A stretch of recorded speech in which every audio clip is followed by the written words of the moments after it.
Andito na naman kami ngayon sa dagat. Ayan, na-enjoy kong mag-video-video dito sa may batuhan dahil maraming lumot.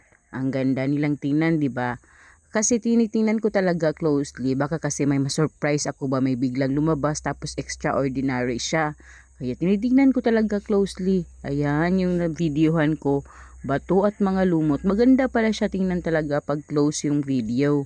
Nandito kami sa dagat kasi nga galing kami sa walking tapos yung anak ko, kasama ko kasi ngayon yung anak ko tapos yung asawa ko. Yung anak ko pagkasama ko siya papuntang dagat sa walking, talagang sinasabi niyang gusto niyang maligo. Kaya this time dahil nandiyan ang asawa ko, hinahayaan ko silang maligo muna. Pero ako naman hindi maliligo dahil nga gusto ko magpapawis. Pero nagbi-video na lang ako dito sa may batuhan pagkadating ko kasi nga low tide naman. Kaya ang ganda-ganda ng nabivideohan ko dito. Ayan, gandang tingnan ng lumot, 'di ba? Nakakawala ng stress. Pero yung anak ko at yung asawa ko ay naliligo talaga sila. Dahil low tide nga kaya ganyan yung makita mo sa dagat. Maraming bato. Hindi kasi dito sa lugar namin, hindi kasi katulad noong sa parent side ko na maraming buhangin yung dagat, white sand talaga. Dito kasi mabato yung dagat. May sand naman pag low tide pero maliit lang o konti lang yung makikita mong sand. Mostly kasi mabato talaga yung lugar namin. Kaya ayan, na-close up ko yung video. Andyan yung asawa at anak ko. Kailangan kasi nilang lumayo para makaligo talaga sila. Kasi kung dito sila sa malapit sa akin, ay mahihirapan silang makaligo. Kaya ayan, naligo sila dyan o malayo talaga silang tingnan. Dino-zoom ko lang para makita ko naman. Kasi ang anak ko talagang gustong-gusto niya maligo kahit at sabihin ko pang wag muna kasi baka mga tisya ay talagang naliligo. Lulub-yulub yan baka pag nakakita ng dagat. Ayan, umahon na sila kasi mga isang oras or na din sila nakalublob. Ayan, palapit na sila. Sa malayo pa sila sa akin, di ba? Gino-zoom ko lang talaga. So, maganda yung dagat, walang katao-tao kasi nga early in the morning ako nagwo-walking dito sa dagat. Kaya wala pang katao-tao, pwede pa maligo. Ang linaw pa ng tubig, hindi pa masyadong ano ba. So, nice, very nice yung ambience ng lugar. Even though mabato yung tubig is yung peace na ibinibigay kasi ng dagat andyan pa rin.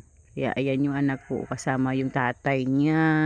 Papunta na sila kasi papauwi na din kami later. Kaya nung papalapit na nga talaga sila sa akin ay dire-diretso ko na silang sinabihan na kailangan na nilang magbihes dahil mahangin na nga. At yung anak ko giniginaw na din pag wala sa tubig. Maganda lang kasi ang tubig pag early in the morning kasi mainit talaga yung tubig. Pero the event na at the time na umahon ka at wala ka na sa tubig ay tiyak na manginginig ka sa hangin na malamig. Kaya ayan, sabi ko magbihis na kayo at tayo iuwi na dahil ako naman ay nabagot na din sa kakahintay. Kaya ayan, nagbibihis na silang dalawa dyan. Tapos, pauwi na din kami.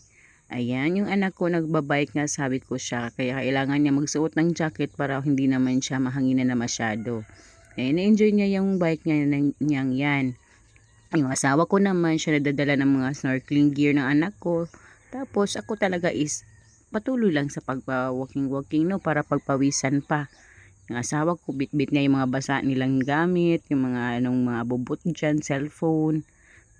Tapos, pakitingnan yung packet ng asawa ko. Dito makikita talaga. Kasi nga, papunta kaming dagat, is nagdala ako ng weights. Tingnan yung asawa ko, di ba? O, ayan. Diyan mo makikita na talaga yung asawa ko is hindi talaga yan, ano ba, sa Kimba, bali. Kung anong sabihin ko, pakidala yung weights ko kasi mabigat, kaya nabibigatan ako. Kasi kakaiba yung weights. Pagka first mong dala is magaan yan.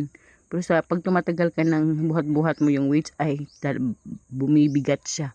Kaya siya ang nagdadala sa dalawang package niya, dalawang weights yung dala ko. Kaya ayan, tag-isa ng packet ng jacket niya.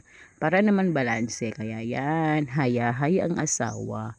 Let's go everyone. Good morning, good morning. Before ko nga pala i-end tong video, ipakikita ko lang sa inyo yung ginawa ng anak ko. Every pauwi na kasi kami, tinitingnan talaga namin yung mga poste ng kuryente na may mga ilaw pa. May isa kasing poste na nakita ng anak ko na may ilaw pa, kaya sinabihan ko na lang siya na i-turn off yung poste na yan kasi sayang din naman yung kuryente, kaya yan yung ginagawa niya. Safe naman tinitingnan ko talaga kasi nasanay na din siya na pag nag-walking kami dito sa lugar na to tapos gabi na ay siya talaga ang nagto-turn off ng kuryente dyan. Kaya ganyan po yung ginagawa niya. Nasasanay na siya kung saan pipindot. Kaya safe yung ginagawa niya.